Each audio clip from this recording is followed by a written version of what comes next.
A few weeks ago, I mentioned that I visited Israel, and every time I visit Israel, I learn something new.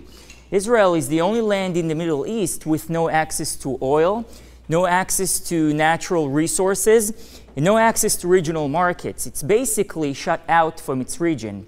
But at the same time, it has more companies listed on the Nasdaq than any other country in the world after Europe and the US.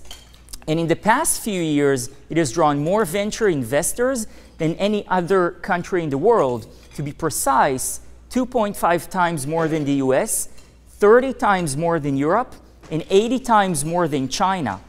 How is that possible? How come some companies are becoming so successful so quick while other companies are stuck behind or even fail? And just recently, Intel purchased a company in Israel called Mobileye for $15 billion. So the secret many Israeli companies are using is called the lean startup strategy. The lean startup is a scientific approach on how to get a new product or a new service into your customers' hands faster.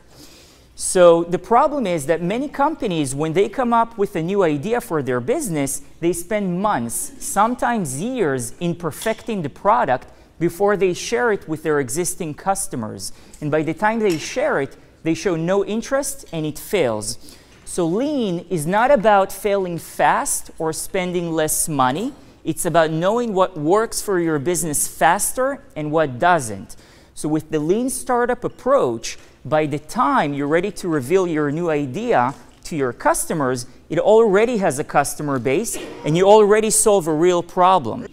So what does all this mean to us and how can we practically execute this in our businesses? The first step is to find one real problem in your individual industries and create a minimum viable product, also known as MVP, to see how your existing customers interact with it.